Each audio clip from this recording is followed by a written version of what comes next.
de Adonai. Amen. Nous allons ouvrir notre Bible. Nous avons parlé il y a quelque temps de Jéhovah. Nous avons parlé quelque temps de Elohim. Nous avons parlé de El Shaddai plutôt. Mais maintenant, nous parlerons de Adonai. Amen. Ouvrons notre Bible dans les livres de Genèse, chapitre 18. Genèse 18, versets 1 à 4, versets 9 à 15. Genèse, chapitre 18, versets 1 à 4. Genèse 18, versets 1 à 4. Et nous allons prendre versets 9 à 15. La Bible dit: l'Éternel lui apparut, c'est-à-dire à Abraham, parmi les chênes de Mamré, et comme il était assis à l'entrée de la tente, la Bible nous dit, pendant la chaleur du jour, il leva les yeux et regarda, et voici 3 hommes étaient debout près de lui. Quand il les vit, il courut au-devant d'eux, et depuis l'entrée de sa tente, se prosterna à terre. Il dit: Seigneur, si j'ai trouvé grâce à tes yeux, n'aie pas ce point, je t'ai pris loin de ton serviteur. Permettez qu'on apporte un peu d'eau pour vous laver les pieds et reposez-vous sous cet arbre. Verset 9. Alors il lui dit: où est Sarah ta femme? Il répondit: elle est là dans la tente. L'un d'entre eux dit: je reviendrai vers toi à cette même époque. Et voici Sarah ta femme aura un fils. Et Sarah écoutait à l'entrée de la tente qui était derrière lui. Abraham et Sarah étaient vieux, avancés en âge, et Sarah ne pouvait plus espérer avoir d'enfant. Elle rit en elle-même en disant: maintenant que je suis vieille, aurais-je encore des désirs? Mon Seigneur est aussi vieux. L'Éternel dit à Abraham: pourquoi donc Sarah a-t-elle ri en disant: est-ce que vraiment j'aurai un enfant, moi qui suis vieille? Y a-t-il rien qui soit étonnant de la part de l'Éternel? Au temps fixé, je reviendrai vers toi à cette même époque, et Sarah aura un fils. Sarah mentit en disant: je n'ai pas ri, car elle eut peur, mais il dit au contraire: tu as ri. Amen. Bien-aimés, dans ces passages, quand vous lisez l'histoire d'Abraham, vous voyez les différents niveaux de révélation de Dieu dans la vie d'Abraham. Au chapitre 12 de Genèse, Dieu se révèle à Abraham comme Jéhovah. Dans les textes de base, quand on parle de l'Éternel au chapitre 12 de Genèse, vous voyez Jéhovah, le Dieu d'alliance. Il dit à Abraham: sors de ta patrie, va là où je te montrerai, et je ferai de toi une source de bénédiction, et je te bénirai, et par toi, toutes les nations de la terre seront bénies.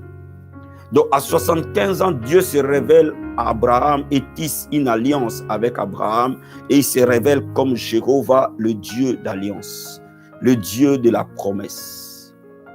Et nous voyons à 99 ans, au chapitre 17 du livre de Genèse, Dieu se révèle encore à Abraham, mais cette fois-ci non pas comme Jéhovah, il se révèle comme El Shaddai, l'Éternel El Shaddai, le Dieu tout-puissant.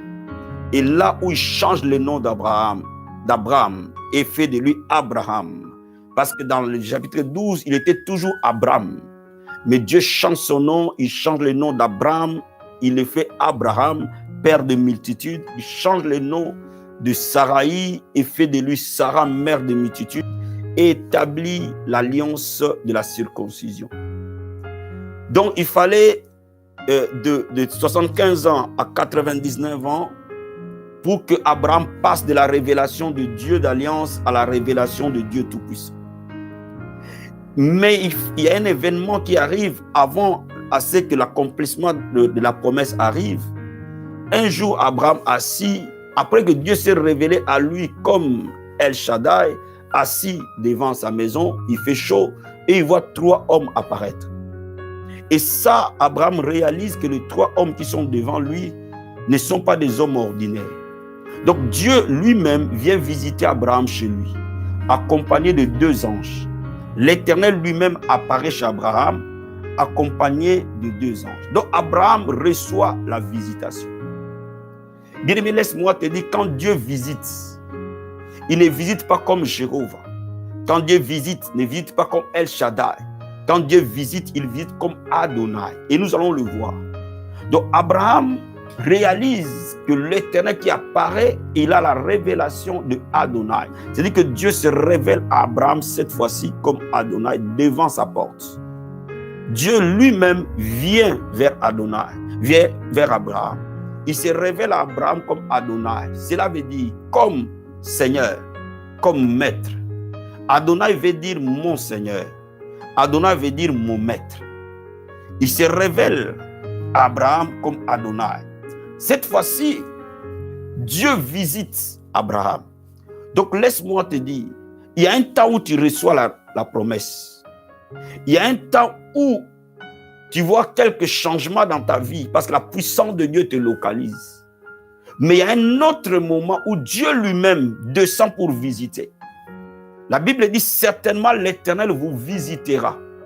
Donc quand Dieu visite, il visite comme Adonai. Et quand il visite, il y a des changements remarquables qui s'opèrent dans nos vies et autour de nous. Quand Dieu visite, il y a nécessairement des miracles et des délivrances. Donc laisse-moi te dire quelque chose. Quand on parle d'Adonai, on parle du Seigneur. On parle du Maître. Cela veut dire qu'à ce moment-là, Abraham a fait de Dieu, a fait de l'Éternel le Maître de sa vie, le Seigneur de son existence. Bien aimé, beaucoup de chrétiens connaissent Dieu comme Sauveur, mais il y a très peu qui connaissent Dieu comme Seigneur. Et lorsque nous connaissons Dieu comme Seigneur, à ce moment-là, les choses de Dieu atteignent une autre dimension. Donc Adonai, Dieu se révèle à Abraham comme son Seigneur, comme son Maître. Cela implique quoi? Cela implique deux choses. Que un, quand on reconnaît Dieu comme son Seigneur, comme son Adonai, premièrement, cela montre que nous appartenons à Dieu. Parce que seuls les esclaves reconnaissaient quelqu'un comme leur Seigneur. Cela veut dire quoi? Il y avait une seule relation de seigneurie dans le temps d'Abraham. C'était que les esclaves reconnaissaient à leur maître le droit de seigneurie. Cela veut dire qu'ils étaient des propriétés du maître. Donc, quand Adonai apparaît, premièrement, il nous montre que nous sommes rachetés. Cela veut dire que nous appartenons à Dieu. Quand nous avons la révélation de Dieu comme Adonai, cela veut dire que nous sommes de la famille de Dieu. Nous appartenons à Dieu. Alléluia. Donc laisse-moi t'expliquer quelque chose. Dans les temps d'Abraham, lorsque un maître n'avait pas d'enfant, comme c'était le cas d'Abraham, il n'avait pas d'enfant, et s'il mourait, comme il n'avait pas d'enfant, son héritage appartenait automatiquement à son esclave, qui faisait partie maintenant de la famille. C'est comme le cas d'Eliezer. Quand Dieu parle à Abraham, Abraham dit, moi je m'en vais, je meurs, tu ne m'as pas donné d'enfant. Il n'y a que Eliezer, le serviteur qui est né de ma maison, qui héritera de moi. Cela veut dire que dans l'ancien temps, lorsqu'on était esclave et que le maître te donnait son nom et son adoption, lorsque il meurt, l'esclave héritait les biens de son maître dès l'instant où il n'avait pas d'enfant.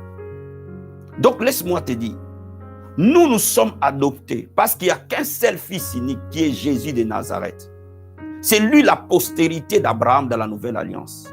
Mais comme la Bible nous dit, nous avons reçu l'adoption. Cela veut dire quoi? Cela veut dire que lorsque nous croyons à un Dieu comme Adonai, Dieu nous accepte et nous donne l'adoption, donc nous devenons de la famille. Premièrement. Alléluia. Bien aimé, quand on est dans la révélation d'Adonai, nous sommes l'appartenance de Dieu, nous sommes sa propriété, nous sommes membres de la famille de Dieu. Étant donné que nous sommes membres de la famille de Dieu, donc nous sommes aussi héritiers. Étant donné que Christ est le premier héritier, nous sommes co-héritiers avec Christ. C'est ce que la Bible nous dit dans Romains chapitre 8.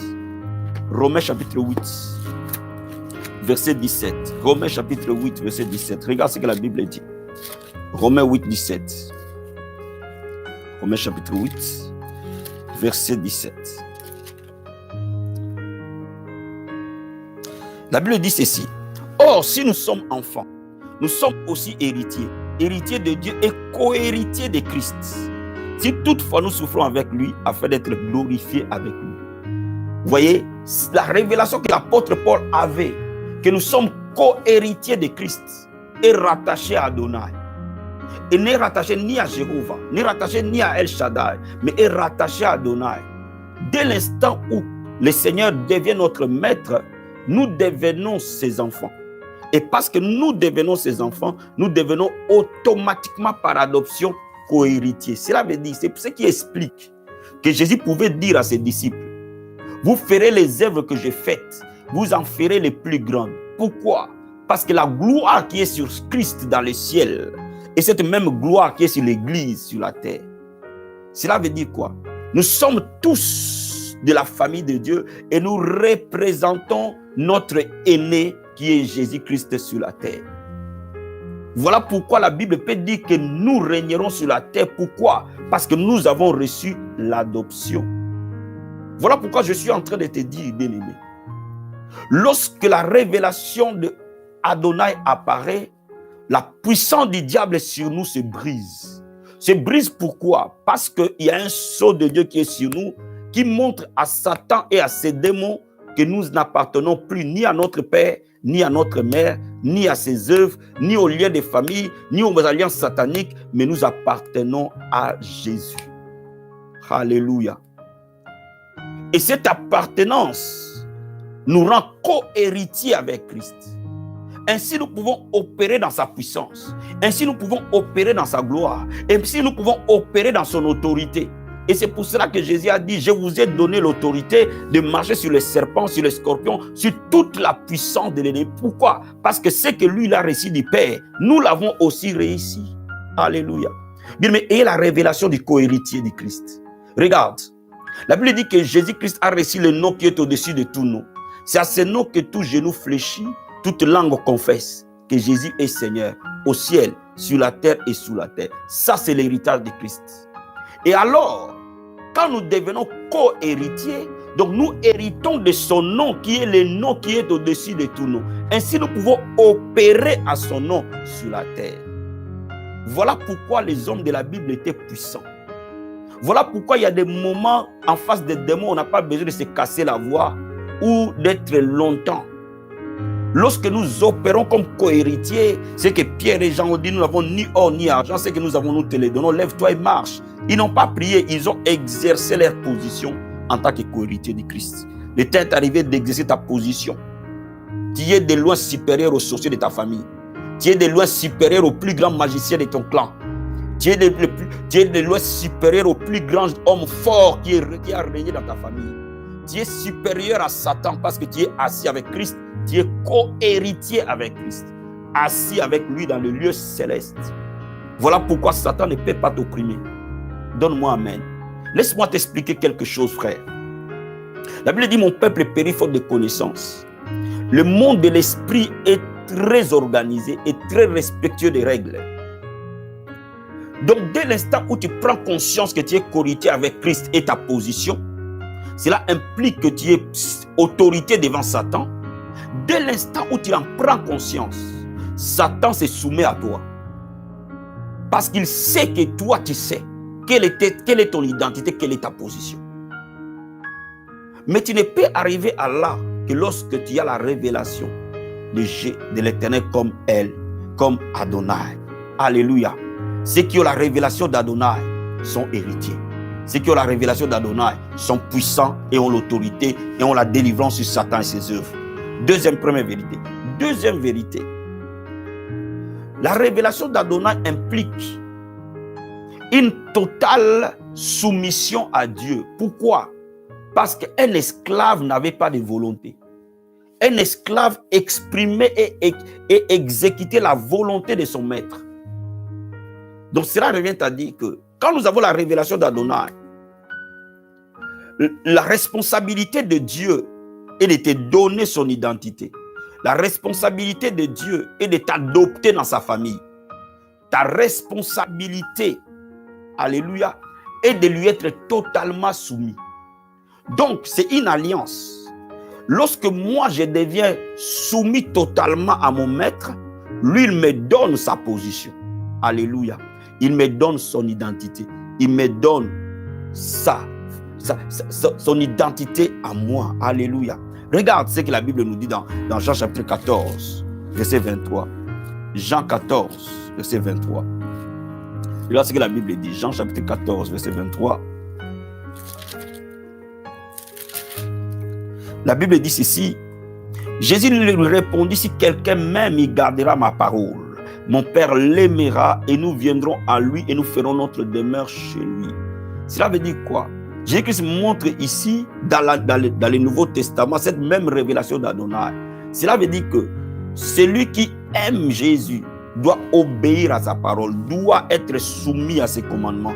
Et donc, lorsque nous sommes soumis totalement à Christ, qu'est-ce que lui vient? Il vient habiter en nous. Cela veut dire quoi? Il n'y a plus de séparation entre nous et lui. Dieu n'est plus le Dieu qui est au ciel, mais Dieu devient le Dieu qui est dans ton cœur. Cela veut dire quoi? Là où tu dors, Jésus dort. Là où tu te réveilles, Jésus se réveille. Lorsque tu rentres dans une voiture, Jésus est rentré dans cette voiture-là. Lorsque tu rentres dans une église, Jésus est rentré dans cette église-là. Lorsque tu rentres dans un supermarché, Jésus est rentré dans ce supermarché. Voyez, lorsque nous commençons à être totalement soumis à lui, nous pouvons porter dans nos corps mortels sa gloire. Nous pouvons porter dans nos corps mortels sa présence. Ainsi, comme la Bible dit, Christ en nous, l'espérance de la gloire. Voilà pourquoi ceux qui ne connaissent pas Dieu comme Adonai ne peuvent pas opérer dans la puissance, ne peuvent pas opérer dans la gloire, ne peuvent pas être des faiseurs de miracles, ne peuvent pas être des instruments et des sources de bénédiction. Est-ce que vous me comprenez? Est-ce que vous me comprenez? Il y a des gens qui cherchent Dieu. Mais Dieu, il y en a d'autres où Dieu habite en eux. Il y a des moments où vous allez chercher Dieu. Mais il y a un autre moment où vous êtes inséparables de Dieu. Lorsque vous allez dans la dimension d'Adonai, vous devenez inséparables de Dieu. Et vous les portez dans vos corps mortels. Cela veut dire qu'à ces moments ici, Dieu est en train de parler par moi, est en train d'agir par mes mains, est en train de regarder par mes yeux. À ces moments-là, nous devenons humains, nous devenons divins, de la nature divine. Et c'est pour cela que la Bible dit que nous sommes participants de la nature divine. Mais cela implique nécessairement une vie totalement soumise. Un esclave n'avait pas de volonté. Un esclave n'avait pas de désir. Un esclave exécutait exactement la volonté de son maître. Il était là pour faire ce que le maître veut. Ainsi, lorsque nous soumettons notre volonté à la domination de la volonté parfaite de Dieu, nous commençons à être réellement des instruments de gloire. Le grand problème dans l'Église aujourd'hui est que beaucoup de gens connaissent Dieu simplement comme un Dieu d'alliance. Beaucoup parmi nous connaissent Dieu comme Jéhovah, le sauveur de leur vie, le Dieu de leur croix, la croix de Golgotha. Mais ils n'ont pas leur propre croix à eux. Ils n'ont pas crucifié leur propre vie, afin que le Seigneur qui est le sauveur de leur vie devienne le Seigneur, le maître absolu de leurs pensées, de leurs choix, de leurs décisions, de leur orientation, de là où ils doivent aller, ils ne doivent pas aller, de ce qu'ils doivent dire et de ce qu'ils ne doivent pas dire, qu'ils deviennent le maître absolu de leur vie. Adonai est le maître de nos vies. Il est notre Seigneur personnel. Il gouverne chaque aspect de nos vies. Il gouverne chaque domaine de notre vie. Tous les domaines de nos vies, nous les lui soumettons et lui seul règne à maître. C'est lui qui choisit pour nous, c'est lui qui décide pour nous, c'est lui qui nous oriente et qui nous montre le chemin que nous devons suivre. Lorsque nous arrivons là, frère, la gloire de Dieu est inimaginable dans notre vie. Alléluia. Laisse-moi d'abord te montrer quelques conséquences que cela amène lorsque Adonai apparaît dans notre vie. Premièrement, lorsque nous avons la vraie révélation d'Adonai dans notre vie devient une vie de miracle. Bien-aimé dans le Seigneur, il a fallu que Abraham soit visité par Adonai pour que Sarah enfante. Cela veut dire que la visitation d'Adonai a été la dernière visitation pour pour l'enfantement d'Isaac. Donc laisse-moi te dire, tant que Adonai ne te visite pas, ton miracle sera lointain. Tu connaîtras la promesse, tu connais là où tu dois aller, mais tu n'arrives jamais à y arriver. Mais lorsque Adonai apparaît, le Seigneur de nos vies, le Maître absolu, nous accélérons la manifestation du miracle. Donc lorsque Adonai arrive, nous arrivons à la dernière phase de l'accomplissement. Cela veut dire que la phase de l'accélération, la phase de la manifestation. Adonai manifeste. Alléluia. Donc bien aimé dans le Seigneur, il y a une différence entre connaître et manifester. Tu peux connaître ce que la Bible dit sans le manifester. Mais lorsque Adonai arrive, il manifeste. Nous devenons des prodiges, des signes. Alléluia. Alléluia. Donc laisse-moi te dire quelque chose. Tant que Adonai n'apparaît pas, tant que tu ne te soumets pas totalement à Dieu, tant que tu ne le fais pas maître absolu, tu reportes ton miracle pour demain, après-demain, après-demain, après-demain, après-demain. Parce que Adonai, c'est lui, c'est le Dieu de la manifestation. Voilà pourquoi vous pouvez voir parfois dans nos églises, il y a beaucoup de gens qui ont eu des prophéties, qui ont eu de révélations, même qui ont eu de promesses dans la Bible, tout comme par prophétie. Mais ces promesses restent dans la promesse. Pourquoi? Parce qu'eux-mêmes n'ont pas laissé Dieu être le maître de leur propre vie. Alléluia. Alléluia, alléluia, alléluia. Donc laisse-moi te dire, quand Adonai apparaît, c'est le moment de la manifestation de la délivrance. À ce moment-là, nous remportons des victoires.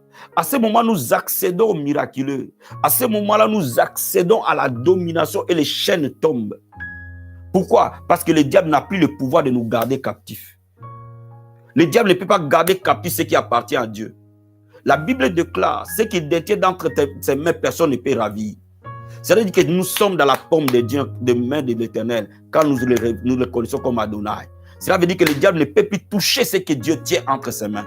Voilà pourquoi la délivrance est naturelle et automatique. Alléluia. Laisse-moi te dire aussi une chose.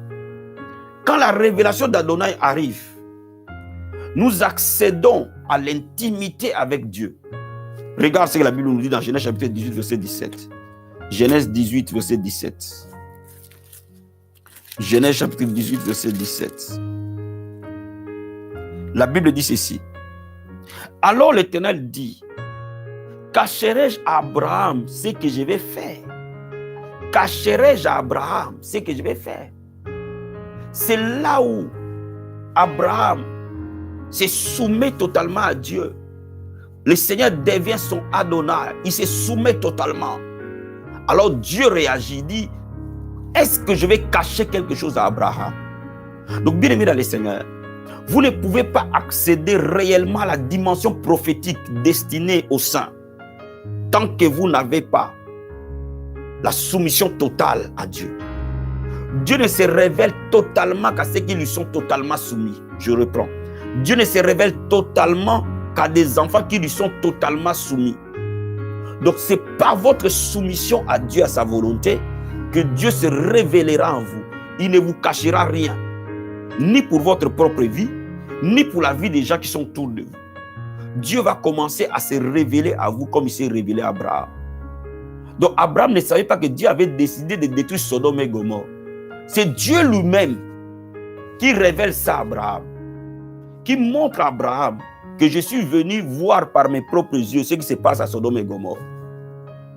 Bien-aimés dans le Seigneur, lorsque vous accédez, vous vous soumettez à Dieu, vous commencez à avoir les yeux spirituels ouverts, les oreilles spirituelles ouvertes, et Dieu se révèle. Vous accédez à la révélation divine.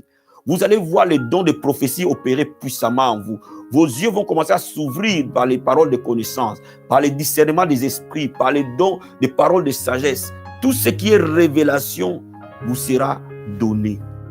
Donc, au fur et à mesure que vous vous soumettez à Dieu, au fur et à mesure que Dieu se révèle en vous, c'est une loi spirituelle. Je me soumets à Dieu, Dieu se révèle à moi. Je me soumets encore, Dieu se révèle. Plus je me soumets, plus il se révèle. Est-ce que je me fais comprendre? Donc, moins qui te soumets à Dieu, moins il va se révéler à toi.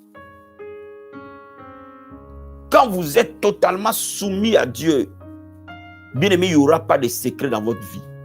Dieu ne vous cachera rien. Il vous révélera totalement sa volonté. De gloire en gloire, de profondeur de la soumission à la profondeur de la soumission, de cette dimension, vous accédez de la dimension de la révélation à la dimension de la révélation. Est-ce que je me fais comprendre? Première, deuxième chose. Troisième impact. Lorsque vous arrivez à cette dimension d'Adonai, c'est la dimension de l'appel. À ce moment-là, Dieu vous appelle. Il vous sépare des autres. Aïe, my God, j'aime la parole de Dieu. Regarde Genèse chapitre 18, verset 13. Genèse chapitre 18, verset 13. La Bible dit ceci.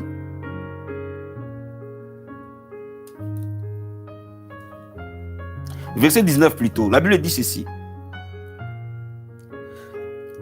Verset 18 à 19. Abraham deviendra certainement une nation grande et puissante, et en lui seront bénies toutes les nations de la terre. Car je l'ai choisi, en fait qu'il ordonne à ses fils et à sa maison après lui de garder la voie de l'Éternel en pratiquant la droiture et la justice, qu'ainsi l'Éternel accomplisse à faveur d'Abraham les promesses qui lui a été faites. Car je l'ai choisi. Vous voyez, c'est dans la dimension d'Adonai que Dieu sépare Abraham comme serviteur. Il l'appelle dans cette dimension de service. Vous voyez, pendant tout ce temps, il établissait une relation avec lui. Mais ici, Abraham devient un instrument de Dieu. C'est pour cela que la Bible appelle Abraham prophète. Vous voyez? Donc Dieu a mis de côté Abraham. Dieu l'a choisi. La Bible dit, ce qu'il a appelé, il les a aussi justifiés. Ce qu'il les a justifiés, il les a aussi glorifiés. Cela veut dire que Dieu nous sépare pour se servir de nous et nous glorifier. Donc à ce moment ici, lorsque vous vous soumettez à Dieu, votre appel sera décrit. Dieu va vous révéler son plan et son appel dans votre vie. Quand vous vous soumettez à Dieu, Dieu va vous appeler à les servir. Alléluia. Lorsque nous nous soumettons totalement à Dieu, Dieu se sert de nous et nous sépare pour son service. Voyez? Lorsque on veut entrer dans le ministère, il faut comprendre que c'est dans la soumission à la volonté de Dieu que Dieu choisit et sélectionne ses serviteurs. Dieu ne vous sélectionne pas par votre éloquence. Dieu ne vous sélectionne pas par votre beauté. Dieu ne vous sélectionne pas par votre français. Dieu ne vous sélectionne pas par vos heures de prière. Dieu ne vous sélectionne pas par les dons que vous faites. Dieu vous sélectionne par votre soumission. Dès l'instant où vous soumettez à Dieu, Dieu vous sélectionne. Il vous choisit et il se sert de vous. Alléluia. Donc ceux qui veulent que Dieu se serve d'eux doivent mener une vie de totalement dépendant à lui. C'est la révélation d'Adonai qui nous rend serviteurs. C'est la révélation d'Adonai qui nous appelle au ministère. C'est dans la révélation d'Adonai qui nous établit dans l'œuvre de Dieu. Il y a un quatrième élément. Quand nous arrivons dans la soumission parfaite de Dieu, Dieu fait de nous des véritables intercesseurs. Vous savez, nous avons toujours un peu une notion erronée de ce qu'on appelle un intercesseur. Généralement, dans nos églises, nous avons des groupes de serviteurs, des groupes de personnes qui prient et on les appelle les intercesseurs. Ce n'est pas totalement faux. Mais ce n'est pas que ça. Amen. Ce n'est pas que ça. Au fait, le sens premier de l'intercesseur, c'est le sens d'être un médiateur. Cela veut dire que quand tu es soumis à Dieu, Dieu va te donner le privilège de devenir médiateur entre lui et le monde, entre lui et l'homme. Intercesseur veut dire médiateur. Regarde, dans le chapitre 18, Abraham commence à intercéder pour l'autre. Il commence à négocier avec Dieu. Il devient un négociateur. Dieu lui donne ce privilège-là de négocier. Il dit à Dieu, est-ce que si tu trouves 50 personnes, est-ce que tu vas détruire Sodome et Gomorrhe? Dieu dit, si je trouve 50 justes, je ne détruirai pas Sodome et Gomorrhe. Il va descendre à 40. Il va descendre à 30. Leur négociation arrive jusqu'à 10 justes.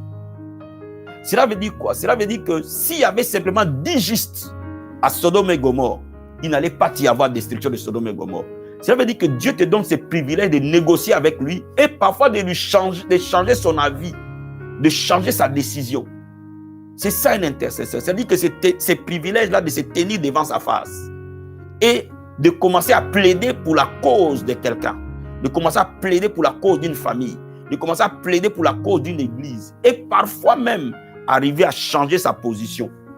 Il te donne ces privilèges-là de devenir négociateur ou médiateur. C'est ça un intercesseur. Ce n'est pas un titre qu'on donne à l'église que vous êtes des intercesseurs. C'est vrai qu'ils jouent, ils prient, mais ce n'est pas ça. Un intercesseur, c'est un médiateur, un négociateur. C'est-à-dire que même si Dieu a décidé que cette année tu vas mourir, s'il y a un vrai intercesseur dans ta vie, tu peux vivre. Il peut renégocier ta vie au Cameroun. Est-ce que tu me comprends? Et c'est pour cela que dans une église, quand vraiment le leader est totalement soumis, Dieu lui donne cette casquette-là d'intercesseur. Cela veut dire qu'il peut aider le peuple à trouver grâce, miséricorde et compassion de Dieu. C'est ça la dimension où Abraham est arrivé. À cause de sa soumission totale à Dieu. Il était devenu un intercesseur prophète. Il écoutait la volonté de Dieu et il pouvait interférer dans cette volonté. Alléluia. Oh, quel privilège Dieu nous donne. Bien, mais laisse-moi te dire, tellement que Dieu lui avait donné ces privilèges-là, regarde ce qui s'est passé dans Genèse chapitre 19. Verset 29. Regarde ce que la Bible dit. Lorsque Dieu détruisit les villes de la plaine, il se souvint d'Abraham et il fit échapper Lot du milieu du désastre par lesquels il bouleversa les villes où Lot avait établi sa demeure. Regarde, la révélation que j'ai en méditant ces messages aujourd'hui, moi je pensais toujours que Lot était plus ou moins juste et Dieu a protégé Lot. Mais ici, la Bible dit clairement, si Lot a été sauvé, c'est parce que Dieu s'est souvenu d'Abraham, pas de Lot.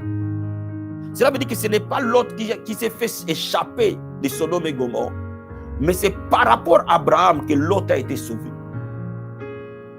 Est-ce que je me fais comprendre? Est-ce que je me fais comprendre? Cela veut dire quoi? Cela veut dire que le salut et la délivrance de Lot ne dépendaient pas de lui. Bien aimé, quand nous arrivons à ce moment ici, à cette dimension où Dieu nous donne ce privilège-là, d'être son médiateur, d'être son intercesseur, beaucoup de vies peuvent être épargnées. Non pas à cause de ses propres vies-là, mais à cause de nous, de notre alliance à nous avec Dieu.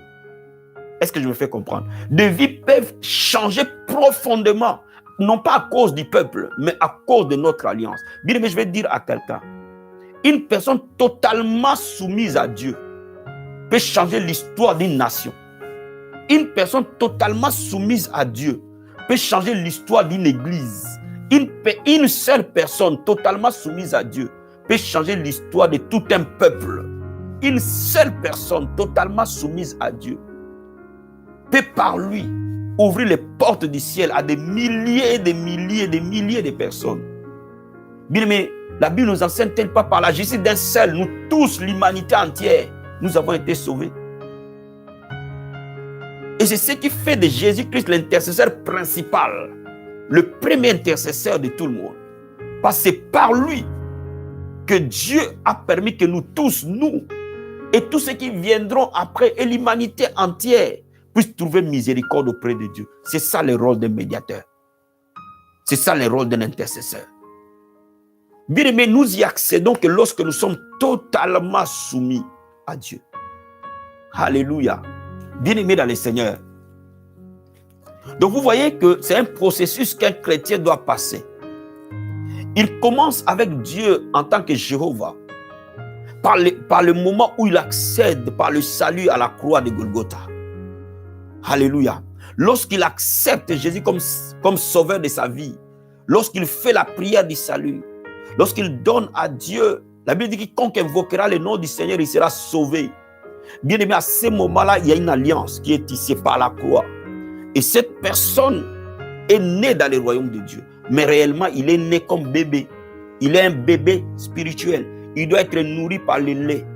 Voyez, ce qui explique que cette personne qui est née, la Bible dit, tant qu'il est enfant, il ne diffère à rien d'un esclave. Ce qui fait que quand on est encore bébé spirituellement, on peut être possédé, on peut être lié, on peut être oppressé, on peut être frappé parce qu'on est encore vulnérable dans le royaume de Dieu. Mais lorsqu'on commence à grandir, on arrive à la dimension de El Shaddai. On commence parce qu'on s'est nourri de la parole de Dieu, parce qu'on apprend que dans le royaume de Dieu, l'obéissance prime. Alléluia, on commence à grandir, à grandir, à grandir, à grandir par la parole, par la prière, par la parole, par la profondeur de l'enseignement, par la parole de Dieu. On va commencer à bénéficier de certaines choses. À El Shaddai, nous voyons le changement. Nous sommes bénis. El Shaddai, Dieu nous bénit. Nous étions sans papier, nous avons des papiers. Nous étions des voleurs, nous avons abandonné les vols. Nous étions des brigands, nous avons abandonné tout ça. Et nous étions des célibataires. Dieu nous bénit par les mariages. Nous voyons notre vie changer. Dieu affecte notre vie spirituellement et physiquement. Nous voyons Dieu opérer en nous-mêmes. Mais Dieu ne veut pas que nous nous arrêtions là. À ce moment-là, nous devenons un peu comme des adolescents. Mais Dieu veut que nous arrivions à la maturité. Nous arrivons à la maturité quand il devient notre Seigneur absolu. Quand notre volonté s'est tait. Et c'est la volonté de Dieu commence à s'y planter et à couler dans notre vie dans chaque aspect. C'est la dimension où nous devenons des fils. Où nous devenons totalement obéissants et totalement soumis à la volonté parfaite de Dieu. Nous ne voulons plus la volonté permissive. Nous ne voulons plus notre volonté, mais nous ne voulons que sa volonté. Que lui seul s'exprime au travers de nous. Il devient l'autorité absolue de notre existence. Il devient le maître dans notre navire, dans chaque domaine. Et nous lui laissons la suprématie, occuper chaque aspect, chaque domaine. Nous ouvrons les portes de nos vies et nous lui laissons place. S'il dit va à gauche, tu vas à gauche. S'il dit arrête-toi, tu t'arrêtes. S'il dit va à droite, tu vas à droite. S'il te dit lève la tête, tu lèves la tête. S'il dit assis-toi, tu t'assois. Tu ne fais plus de débat. Alléluia. À ce moment-là, non seulement que tu es béni, mais tu deviens maintenant une source de bénédiction. Vous voyez, Abraham a parcouru toutes ces différentes étapes jusqu'à faire de Dieu Adonai. Ce qui faisait que, vous voyez la nuance. Abraham est arrivé à atteindre Adonai. Mais Sarah n'a pas atteint Adonai. Pourquoi Sarah n'a pas atteint Adonai? Parce que quand Dieu demande à Abraham Isaac, Abraham ne dit pas à Sarah. Pourquoi il ne dit pas à Sarah? Parce qu'il sait que Sarah va résister. Sarah n'était pas totalement soumise à Dieu. Donc Sarah ne peut pas porter cette injonction de Dieu. Abraham ne le dit pas. Il amène son fils et il le livre à Dieu. Pourquoi il a amené son fils, il l'a livré à Dieu? Parce que celui qui atteint au niveau d'Adonai, Dieu domine même dans ses émotions. Dieu domine même dans ses sentiments. Dieu domine même dans les profondeurs de son âme. Dieu domine à chaque aspect. Vous voyez les différences de niveau. Nous pouvons être dans la même église, dans les mêmes départements, mais ne pas avoir le même niveau. Nous pouvons avoir le même titre, nous pouvons être tous des pasteurs, tous des évangélistes, tous les docteurs, tous les apôtres, mais le niveau de soumission de chacun détermine le grade réel dans le monde de l'esprit. Est-ce que je me fais comprendre? Donc Abraham était devenu totalement soumis à Dieu, qu'il était capable de livrer Isaac. Mais Sarah ne pouvait pas livrer Isaac. Pourquoi? Sarah était fille de Dieu, c'est vrai. Sarah connaissait Dieu, c'est vrai. Sarah aimait Dieu, c'est vrai. Mais Sarah n'était pas arrivée à la soumission totale, à la dépendance totale. Nous devons aspirer à cette dépendance. Et c'est ce que Paul a aspiré dans sa vie. Et c'est pour cela qu'il a dit à l'église, soyez mes imitateurs comme moi, je suis imitateur de Christ. Cela veut dire que Paul voulait tellement être comme Christ que Paul a été crucifié. La Bible, il dit, si je vis, ce n'est plus moi qui vis, mais Christ qui vit en moi. Cela veut dire que la volonté de Paul était effacée. Tout ce qui était de Paul était totalement supplanté par Christ. Bien-aimé, voilà pourquoi Dieu a fait de Paul un grand apôtre. Bien-aimé, lorsque tu vas dans cette dimension où tu te soumets totalement à Dieu, Dieu t'élève à des sphères que tu ne peux pas imaginer. C'est ce processus-là. Lorsque nous arrivons là, nous devenons une source de bénédiction, une source de grâce, une source de gloire. Que le Seigneur vous bénisse abondamment, abondamment, abondamment. Soyez bénis, bénis. Dans cette année d'accomplissement, Ma prière est que nous tous, nous faisions ce voyage pour devenir des fils, pour devenir des personnes où Jésus est le Seigneur absolu, absolu dans tous les domaines de notre vie. Il règne. Quand il règne, nous devenons une source de bénédiction. Que Dieu te bénisse. Si ce moment t'a béni,